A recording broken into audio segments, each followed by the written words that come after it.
जय माता दी, जय मां ललितांबिका। कैसे हैं आप सभी? मैं उम्मीद करता हूं आप सभी स्वस्थ होंगे और आनंदित होंगे। भगवती जगदम्बा की कृपा आप और आपके संपूर्ण परिवार पर निरंतर बरस रही होगी। तो आज जो हम जानकारी लेके आए हैं वो इस विषय पर लेके आए हैं कि बहुत से भाई बहनों का ये प्रश्न होता है कि हम भक्ति पूजा तो बहुत करते हैं, लेकिन क्या वो देवी देवता हमारे पास हैं या वो हमारे घर में निवास करते हैं या नहीं। तो आज इस वीडियो में मैं आपको मुख्य 9 संकेत बताऊंगा जिनसे आप समझ सकते हैं कि जो आप भक्ति पूजा कर रहे हैं वो भक्ति पूजा आपके देवता स्वीकार कर रहे हैं और आपके घर में स्थापित है या नहीं। और यदि आपकी भक्ति पूजा सही दिशा में नहीं जा रही है, उसके विपरीत क्या परिणाम मिलते हैं, तो वो भी आज आपको इस वीडियो में समझ में आएगा। तो इसलिए मैं दोनों ही प्रकार से आज आपको इस वीडियो में समझाऊंगा, जिससे आप जान सकते हैं और आपके मन में जो संशय हैं वो भी क्लियर हो जाएंगे। तो वीडियो को ध्यान से देखना और पूरी देखना। जानकारी समझ में आए तो वीडियो को एक लाइक अवश्य कर देना, कमेंट में जय माता दी लिखना। चैनल पर आप पहली बार आए हैं तो चैनल को सब्सक्राइब कर लेना, क्योंकि मैं इसी प्रकार की रोचक और ज्ञानवर्धक जानकारी लेके आता रहता हूं। तो आइए वीडियो को शुरू करते हैं। तो जो लोग भक्ति पूजा करते हैं, जब उनके घर में देवी देवता निवास करने लगते हैं तो उनको सबसे पहला क्या संकेत दिखाई देता है? यदि आपके पूजा स्थल में या आपके घर में देवीय शक्ति का निवास है तो ऐसे स्थान पर जाने के बाद आपका मन शांत हो जाता है।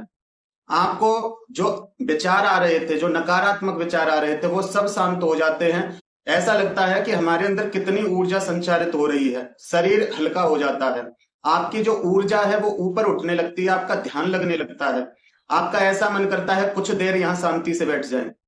तो ये देवीय शक्ति का संकेत है कि वहां कोई ना कोई ऐसी देवीय शक्ति उपस्थित है जो आपको एकाग्र कर रही है। ये बहुत अच्छा संकेत है।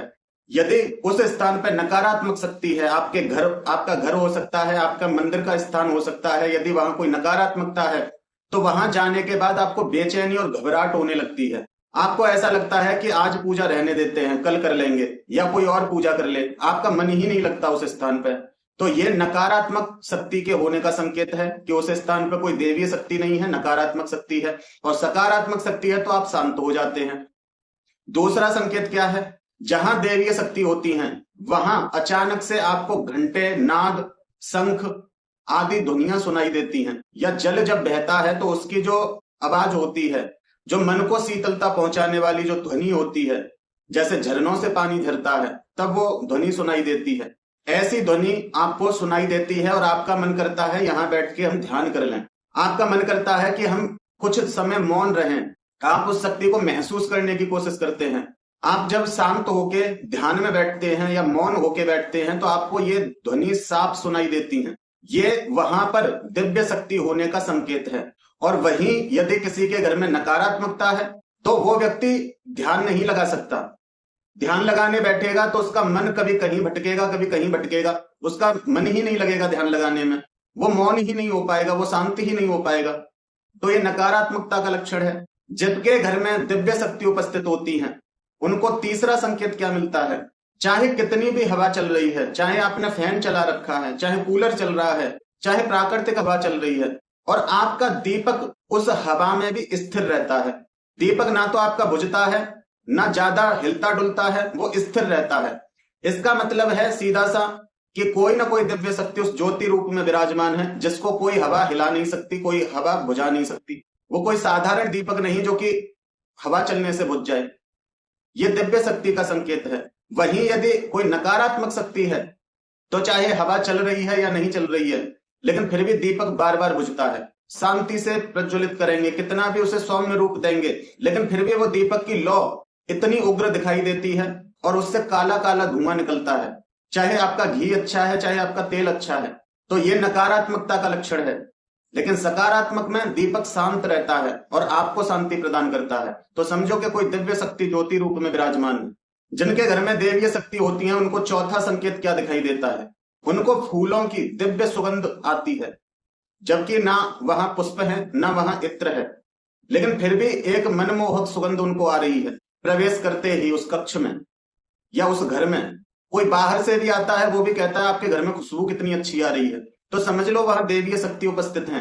ये पूर्ण रूप से पता लगता है कि कोई अदृश्य शक्ति वहां हर समय विराजमान है, जिसके कारण उससे सुगंधी निकल रही है और वो सुगंधी सब महसूस कर पा रहे हैं। ये बात अक्सर करके आप ध्यान से समझ लीजिए। देवी देवताओं के शरीर से सुगंधी ही निकलती है। दिव्य शक्तियां जो होती हैं उनके ऑरे में आने पर हमें वो सुगंध महसूस होती हैं, यदि वहां दिव्य शक्ति उपस्थित है।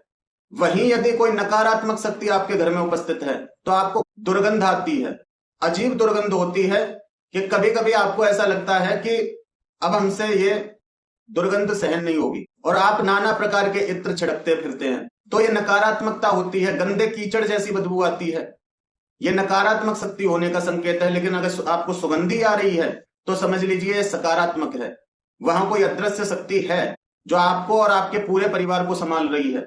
अब कुछ लोग कहते हैं कि कुछ लक्षण हमसे मिल रहे हैं लेकिन फिर भी हम दुखी हैं, तो आप ये सोचिए कि वो देवीय शक्ति आपको संभाल रही है, तब आपके जीवन में इतनी परेशानी है। अगर वो शक्ति नहीं होती तो शायद आपके साथ क्या होता, क्योंकि कर्म का भार सबको भोगना पड़ता है। ऐसा नहीं यदि आपके साथ साक्षात भगवान भी रहने लग जाए फिर भी आपको अपने कर्मों का भोग भोगना पड़ेगा।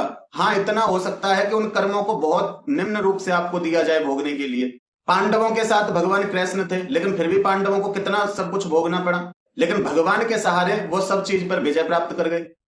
तो ये होता है, ऐसा नहीं कि भगवान की कृपा आपके ऊपर है तो आपको कोई दुख नहीं आएगा, या गुरु ने आपके ऊपर कृपा कर दी तो आपके जीवन के सारे दुख खत्म हो जाएंगे। नहीं, कर्म का फल तो भोगना पड़ता है। लेकिन जो बिना भगवान की शरण लिए जीवन यापन करता है उसको थोड़ा ज्यादा कष्ट हो जाता है, लेकिन जो भगवान का साथ लेके चलता है तो समय समय पर उसको समाधान मिल जाता है कि उस कष्ट से बाहर कैसे निकलना है।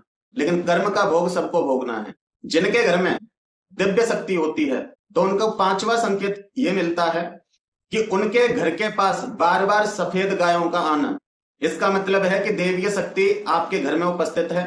और पशु पक्षी शक्तियों को बहुत आसानी से पहचान सकते हैं क्योंकि वो प्रकृति से जुड़े हुए होते हैं, और प्रकृति में कोई भी हलचल होती है तो पशु पक्षी बहुत जल्दी भागते हैं। तो यदि आपके घर में दिव्य शक्ति है तो सफेद गायों का आना बार बार, इसका यह मतलब है कि आपके घर में जो उपस्थित शक्ति है वो उनको अपनी ओर आकर्षित कर रही है, क्योंकि गाय के अंदर सभी देवी देवताओं का निवास है। आप देखना, यदि आपको दुख भी है जीवन में और आपकी कोई पालतू गाय है, वो आपको देख के रोने लग जाएगी, क्योंकि वो बहुत जल्दी कनेक्ट करती है, इसीलिए उसको माँ कहा जाता है। आपके घर के आसपास तोते का मडराना, बार बार किसी तोते का आना, यह भी दिव्य शक्ति होने का संकेत है। कबूतरों का आना, यह भी दिव्य शक्ति का संकेत है। और सफेद रंग के जो पशु पक्षी हैं उनका बार बार आना, इसका सीधा सा संकेत है कि या तो कोई सकारात्मक शक्ति वहां उपस्थित है जो देवीय शक्ति की सेवा में है, और या स्वयं देवी शक्ति आपके घर में स्थित है। इसलिए वो शक्तियां नाना प्रकार के रूप लेकर आपको दिखाई देती हैं। देखिए, इन नेत्रों से भगवान के दर्शन कर पाना आसान नहीं है, क्योंकि हाड़ मांस का पुतला है, पंच तत्वों से बना है, पंचभूत का यह शरीर है, इसको वैसे ही भूत कहा जाता है। इन नेत्रों से भगवान के दर्शन कर पाना तो आसान नहीं है, लेकिन फिर भी हमारे मन में एक जिज्ञासा होती है। तो यदि आपके घर के आसपास इस प्रकार के संकेत मिल रहे हैं तो समझ लीजिए कि वो देवीय शक्ति आपके घर में उपस्थित हैं, और उनकी जो सेवा में शक्तियां हैं वो शक्तियां आपको नाना प्रकार के रूपों में दर्शन दे रही हैं और आपको संकेत दे रही हैं कि आपके घर में शक्ति है। वहीं किसी घर में यदि नकारात्मक शक्ति है, कि बहुत जगह देखा गया है कि गाय भी रोटी नहीं लेती आपके हाथ से, वो भी नहीं खाती, आपके दरवाजे तक पे नहीं आती, उनको कुछ खिलाने की कोशिश करते हो तो वो आपको सींग मारती हैं, क्योंकि वो नकारात्मकता उनको दिखाई देती है। पशु पक्षी विचलित हो जाते हैं आपके घर में आके, ये नकारात्मकता के लक्षण हैं। जिनके घर में देवीय शक्ति होती है उनके घर में छठवां लक्षण क्या दिखाई देता है, तो जिनके घर में या आसपास देवीय शक्ति है, ऐसे व्यक्ति जब पूजा करते हैं, मंत्र जाप करते हैं, तो उनके शरीर में एक कंपन होता है, एक वाइब्रेशन आती है उनको। इसका मतलब है कि उनकी पूजा साधना सफल हो रही है। जिस भी देवी देवता से वो कनेक्ट करना चाह रहे हैं उनसे वो कनेक्ट हो रहे हैं। वहां देवीय शक्ति आसपास है आपके, वो आपको स्पर्श कर रही है, तब आपके रोंगटे खड़े हो रहे हैं, कभी आपके शरीर में कंपन हो रहा है। लेकिन यदि वही कोई नकारात्मक शक्ति है, पहली बात तो आपका मंत्र जाप में मन ही नहीं लगेगा, साधना ही आपकी बार बार खंडित होंगी। दूसरी बात, यदि वो नकारात्मकता आपके आसपास होगी तो आपको डर, भय, बेचैनी, घबराहट होगी। आपको ऐसा लगेगा ये मंत्र कब पूरा हो जाए, ये मालाएं कब पूरी हो जाएं, आप नहीं कर पाओगे कुछ भी। लेकिन वही सकारात्मक शक्ति है तो आपका मन नहीं करेगा उठने का, आपको एक आनंद आएगा, आपको एक रोमांच आ जाएगा, और आपके मन में ऐसा लगेगा कि मैं और करूं। आपका शरीर कंपित होने लग जाएगा, दिव्य ऊर्जा महसूस होने लगेगी आपको। ये सकारात्मकता के लक्षण है। इसका मतलब है कि कोई देवीय शक्ति है जो आपके पास है और वो आपको बार बार स्पर्श कर रही है। जिनके घर में देवीय शक्ति होती है उनको सातवां संकेत क्या मिलता है? जिनके घर में देवीय शक्ति होती है ऐसे व्यक्तियों की समस्याएं अपने आप हल होने लगती हैं, उनके लिए सुगम मार्ग बन जाते हैं और उन्हें पता भी नहीं चलता कि हमारी समस्या कब हल हो गई। जैसे किसी को बहुत समय से बीमारी चल रही हो तो उसको उसका समाधान मिल जाता है, किसी के घर में कुछ और समस्या चल रही है तो उसका समाधान उसको मिल जाता है और वो समस्याओं का हल मिलने के बाद वो समस्या धीरे धीरे धीरे धीरे खत्म होने लगती है। व्यक्ति सोच में पड़ जाता है ये क्यों हो रहा है। फिर जो सच्चा भक्त होता है वो केवल एक ही चीज समझ लेता है कि सब भगवान ने किया है और ये सत्य है। लेकिन यदि वही कोई नकारात्मकता है आपके घर में और आप भक्ति पूजा कर रहे हैं लेकिन फिर भी आपकी समस्याओं का बढ़ना, आपके जीवन में कष्टों का बढ़ना, ये नकारात्मकता के लक्षण है। भक्तों के जीवन में भी कष्ट आते हैं, हर किसी के जीवन में कष्ट आते हैं, लेकिन जब भक्तों के जीवन में कष्ट आते हैं तो उनके अंदर इतना संयम और इतना धैर्य होता है, उनकी आत्मा ये कहती है कि मैं भगवान की भक्ति कर रहा हूं तो भगवान मेरे पाप कर्मों को भोगने के लिए पहले दे रहा है। तो वहां एक शांति होती है, एक तसल्ली होती है। लेकिन जहां नकारात्मकता के कारण संकट बढ़ते हैं वहां भयभीत कर देती है, वहां मन में नए नए ख्याल आते हैं कि जब से मैं ये पूजा की है तब से मेरे जीवन में बहुत समस्याएं आ रही हैं, चिड़चिड़े हो जाते हो आप। ये नकारात्मकता के लक्षण हैं। लेकिन सकारात्मक है तो आपकी समस्याएं अपने आप हल होने लग जाती हैं, आपको कुछ नहीं करना पड़ता, आप केवल अपनी भक्ति करते हैं और आपकी भक्ति से ही आपको मार्ग मिलते जाते हैं, हर चीज का आपको समाधान मिलता जाता है। तो इसका सीधा सा मतलब है कि कोई देवीय शक्ति आपके ऊपर कृपा कर रही है और आपके आसपास हर समय मौजूद है, आपके घर में स्थित है। ये सबसे बड़ा संकेत है। जिनके घर में देवीय शक्ति होती है उनको आठवां संकेत क्या मिलता है? ऐसे व्यक्तियों के घर में एक प्रेम की भावना बढ़ जाती है, लोगों के अंदर करुणा आ जाती है, अपनापन की भावना हो जाती है, हर किसी पर दया करने लग जाते हैं, हर किसी के लिए प्रेम उमड़ाता है। किसी के आंसू देख के आप अपने आंसुओं को नहीं रोक पाते। परिवार में एक मेल बना होता है, एक दूसरे की बातों को समझते हैं, एक दूसरे का सम्मान करते हैं। तो समझ लो वहां सकारात्मक देवीय शक्ति उपस्थित है जो तुम्हारे घर की बागडोर अपने हाथ में लेके बैठी है और वो सबको एक करके रखती है। आपको कोई कितना भी भड़काए लेकिन फिर भी आप नहीं उसकी बातों में आते, फिर भी आप अपने परिवार का पालन करते हैं बड़े प्रेम के साथ। घर के जो बुजुर्ग होते हैं वो आपको सदा दुआ देते हैं, उनको शांति मिलती है, उनके मन में भी भक्ति जागृत होती है। वो भी कहते हैं कि तुम भक्ति करो, तुम भक्ति करते हो तो तुम्हारी भक्ति से हमें भी शांति मिलती है। तो ये सकारात्मक दिव्य शक्ति वहां उपस्थित है, ये संकेत है। और जिनके घर में नकारात्मक शक्ति उपस्थित है वो लोग यदि चाह के भक्ति भी करें तो घर परिवार के ही सदस्य उसका साथ छोड़ देते हैं, वो ही उसको ताना मारने लग जाते हैं। आपकी भक्ति को लेके बार बार आपको सुनाया जाता है, ये नकारात्मक शक्ति का संकेत है। क्योंकि जहां दिव्य शक्ति होगी वो अपनी ओर आकर्षित करती है। देखा होगा बहुत से लोगों ने कि जब नवरात्रों में या किसी भी उपलक्ष्य में अखंड ज्योत जलाते हैं तो जब उनकी ज्योत बिल्कुल जाने वाली होती है तो वो शक्ति उनको जगा देती है, उनको आभास करा देती है कि ज्योत जाने वाली है। और व्यक्ति रात को उठ के हाथ मुंह धो के अपनी ज्योत को संभालता है और देखता है कि बिल्कुल जाने वाली थी। तो ये दिव्य शक्ति का संकेत है, वो अपनी ओर आकर्षित करती है। जहां आपका पूजा स्थल होगा, जहां देवीय शक्ति उपस्थित होगी, आप चाहकर भी वहां से दूर नहीं रह पाएंगे। बार बार आपको लगेगा कि मैं स्नान कर लूं, मुझे पूजा करनी है, वो आपको आकर्षित करते रहेंगे अपनी तरफ। तो इसका मतलब ये है कि वहां देवीय शक्ति है जो वो चाहती है कि आप भक्ति करो। लेकिन नकारात्मक शक्ति आपको मंदिर से दूर करती है, आपका मन ही नहीं करेगा, आप आलसी हो जाएंगे, आपका पूजा करने का भी मन नहीं करेगा, कोई और भी पूजा करेगा आपको अच्छा नहीं लगेगा, आप उसको ताना मारोगे। ये नकारात्मकता का लक्षण है। सकारात्मक शक्ति जिनके घर में होती है उनको नौवां संकेत क्या मिलता है? तो जिनके घर में सकारात्मक शक्ति होती है उनको एक दिन छोड़ के, 2 दिन छोड़ के या कुछ दिन छोड़ के भगवान के दर्शन होते रहते हैं। चाहे वो मूर्ति रूप में हो, चाहे तस्वीर के रूप में हो, चाहे किसी स्त्री पुरुष के रूप में हो, या किसी जानवर के उनकी सवारी के रूप में हो, या कोई मंदिर दिखाई दे, या कोई तीर्थ स्थल दिखाई दे, या अपने ही घर में आप अपने मंदिर के पास बैठ के पूजा कर रहे हैं, आपको ऐसे दिव्य दिव्य जो स्वप्न आते हैं, इसका मतलब है कि वो दिव्य शक्ति आपसे कनेक्ट है और वो चाहती है कि आप भक्ति में और आगे बढ़ो। तो वो आपको आभास कराती है कि मैं उपस्थित हूं, जो तुम मेरी भक्ति कर रहे हो वो मैं स्वीकार रही हूं। और ऐसे व्यक्तियों को दिव्य महापुरुषों का स्वप्न भी आता है, उनसे आशीर्वाद भी मिलता है स्वप्न में। और बहुत से लोगों को स्वप्न में आशीर्वाद मिलते हैं, मंत्र मिलते हैं, तो इसका मतलब है कि कोई ना कोई दिव्य शक्ति आपसे कनेक्ट है। अब कनेक्ट दिव्य शक्ति का मतलब ये नहीं कि आप सवारी समझ लो, सवारी नहीं, दिव्य शक्ति जो आपके सारे कार्यभार को संभाल के बैठी है, आपका जो रथ है जीवन का, उसकी बागडोर लेके बैठी है, जैसे भगवान कृष्ण अर्जुन की बागडोर लेके बैठे थे। केवल आपको अपनी भक्ति करनी है। ऐसे ऐसे संतों के दर्शन हो जाते हैं स्वप्न में, उनसे आशीर्वाद मिल जाता है, ये दिव्य शक्ति का संकेत है।